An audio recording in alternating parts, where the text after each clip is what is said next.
All right, from that story, interesting about how AI is coming in to just improve the learning capabilities of universities. We're going to get to our conversation where we are talking about nuclear power and energy. And joining us is Justus Wabuyabo, who is the CEO, NUPER. Thank you so much for joining us. Thank you very much for having me. Yes, and for our viewers, NUPER is Nuclear Power and Energy Agency right here in Kenya. Thank you so much, Justus. Thank you.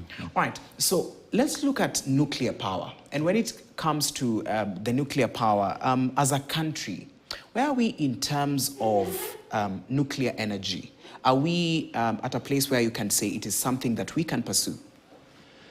Thank you very much, and thank you for having me at short notice. First of all, let me say that Kenya's desire to have nuclear is not something that is new. Mm-hmm. This is something that has been mooted since 2010 during the tenure of the late President Mwai Kibaki, mm-hmm. when he had a group of advisors known as the National Economic and Social Council, who advised him about the development of the Vision 2030. And obviously, that vision had energy needs to be able to power it. And that is the time that NUPER was really conceived and was initially formed as a committee under the Ministry of Energy.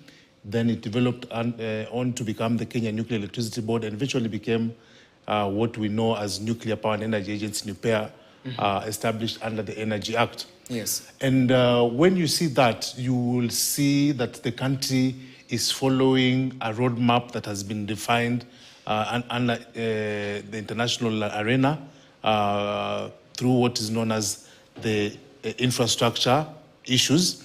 This is like a program that the International Atomic Energy Agency outlines for newcomer countries, yes. to follow. And the first thing that they have to do is to make an informed decision to go nuclear. And that was attained when we decided to incorporate nuclear as part of our energy mix. Mm-hmm. So basically that was like the first step that we attained. And then we now have moved into the next stage after being peer reviewed by the IEA. And we are now in the planning stage before we'll actually go on to the stage of procuring for the construction of the first nuclear power plant. Okay. So looking at the steps that we have taken, it's quite clear that as a country, we have actually made the decision to go nuclear, mm-hmm. and we are on that journey and we're pursuing it very deliberately. Oh, actually, right. Today we were launching our strategic plan. Yes. And when you look at our strategic plan, the country's idea is to start construction of the first nuclear power plant in 2027. And if that goes on according to schedule, we'll have our first nuclear power plant being commissioned in 2034. Okay. Yes. All right. Very good strides there. And when you look at now in the process of starting to look at even constructing the first nuclear plant. Yes. What goes into this? Location, when you look at the location, when you look at what are some of the nitty-gritties when it comes to sourcing for a place to plan, to just construct this particular plant? Thank you very much for that question, and it's a very important question. A nuclear power plant is a serious project that a lot of thought has to go into it. And as an agency, one of the things we did was to start mapping out the country in identifying possible sites that we could locate this plant. When you look around the world, most traditional nuclear power plants are sited near a large water body. Mm-hmm. So that you're likely to find a nuclear power plant near an ocean, a large river, or a lake. And therefore, when we started this idea, we mapped out the country, and some of the places we were looking at were Lake Turkana region, mm-hmm. Lake Victoria region, the Tana River region, and the coast region. For obvious reasons, as I've mentioned, we need a large water body, and that's for purposes of cooling the nuclear power plant. But we then we brought on experts and we carried out studies, mm-hmm. and they use what is called exclusionary criteria. they look at certain things and say that because of this, you cannot have a nuclear power plant. And one of them is that you cannot have a nuclear power plant in a place that is not, the ground is not stable.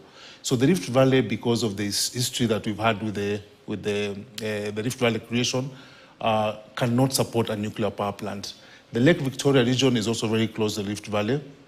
When another thing that they look at is that you cannot have a nuclear power plant in a place that is like prone to flooding. Yes. And therefore, the Tana River region, those concerns came to bear and were ruled out. So we settled the coast region, and we had two good sites, the best one being Kilifi and the alternative site in Kwale. And another thing that we look at a place that doesn't have a lot of population, because you don't want a project that is going to displace so many people.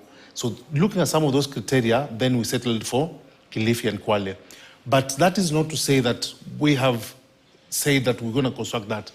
What we are then going to do is we are going to carry out detailed site characterization.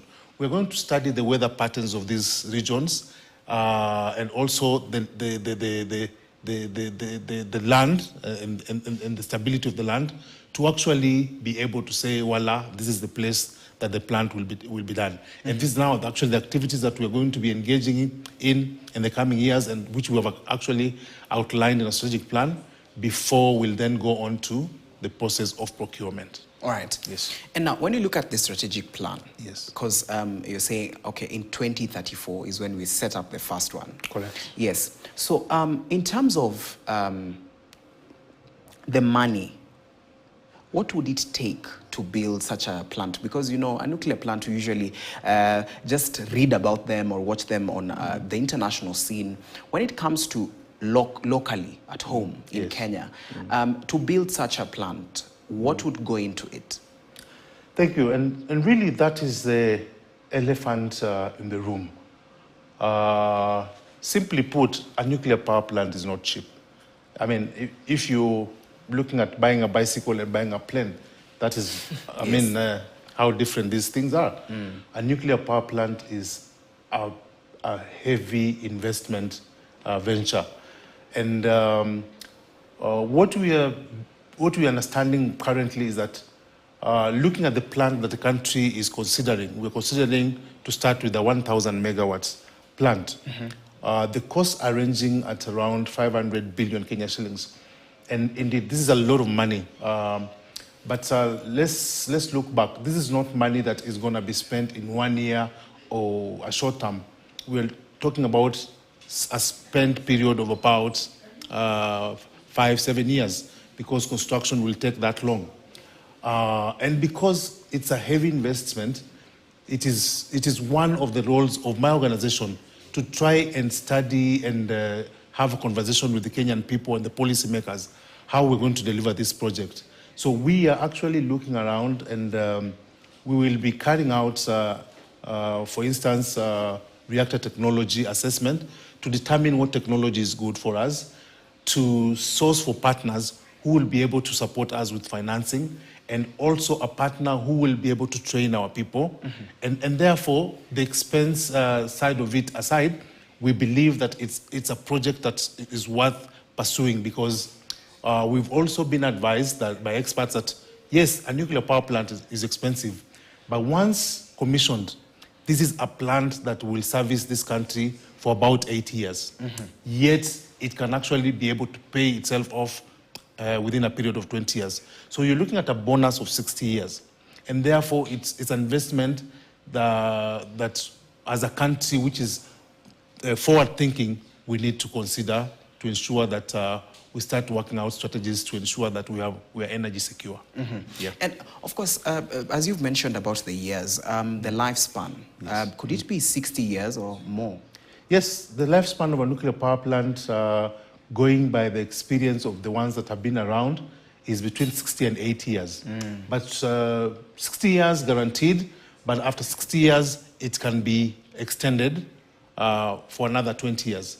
If I was to give you a simple example, is like when you buy a brand new car, you are able to drive this car for 5 years without thinking anything about it. You just go in and start it, so long as the fuel is there and the normal servicing has been done. For 5 years, you don't have to think about it. But after 5 years, probably you will need to go and do some other things here and there to give it another good service of another 5 years before you start spending a lot of time with mechanics. A nuclear power plant will service you for 60 years without stress. And after that, there will be some work that will have to be done to it, and it can be given an extension for another 20 years before requirement for decommissioning comes up. Okay, all right. And to another issue, as we are looking at now just building the plant and making sure that at least it works, the communities living around such a structure, yes, or such a plant, what are some of the effects that it's going to have? And I believe in your research, you've also looked at this. You've also looked at what are some of the effects that it will have, especially on the surrounding environment around it. Just give us a little bit of insight into this. Thank you very much, and that's a very important question. A nuclear power plant is a project like any other. Even if you want to build a Simba, there will be an effect on the environment. Of course, you're going to have to disturb some plants and the earth and so forth for you to do that. So a nuclear power plant is no different. A nuclear power plant will require land and will require space for construction. And therefore, it will have an effect on the environment. Now, those are the things we will be working out to see that whatever effects that it will have on the environment will be minimal and will not be adverse to the community. Having said that, nuclear plants have been determined to be very, very safe projects. Actually, a nuclear power plant, once constructed, will have no effect on the environment. First of all, nuclear power plants in operation produce zero carbon emissions, and therefore that is clean energy. And in regard to the environment, there is zero radiation, because experts have actually told us that a person working in a nuclear power plant for one whole year, 365 days, is exposed to less radiation than a person who flies from Nairobi to New York. Yes. So that is how safe it is. And therefore, you as you understand, that will actually reassure us that it's a very safe environment, both for the people and the environment. So there should be no cause of alarm. And we really appreciate, because a nuclear accident can be very serious. And because of the accidents that have happened previously, the world community, and I would like to ask them to say this, that nuclear is very interesting, because in regard to nuclear, all the scientists around the world, notwithstanding the geopolitics and the issues that are there about our different views, they work as a community. And they actually brought together under the umbrella of the IEA to share ideas and to understand any concerns about a nuclear power program. And where the problems have been identified, those problems are shared and corrected as a whole. So the engineers in China and the engineers in Russia and the engineers in the US will really know what problems were around the accidents that have happened before, and they've all shared information and developed strategies to ensure that that problem will never recur again. So the modern nuclear power plants are very safe and have taken into account the mishaps that happened in the past, and it's not likely that future nuclear power plants will experience the same problems again. All right, just hold it right there. We're going to go for a short break, but when we come back, we're going to continue with this conversation of Kenya looking into nuclear power and energy. How is nuclear power now going to change the energy sector? So don't go too far. We'll be back with more.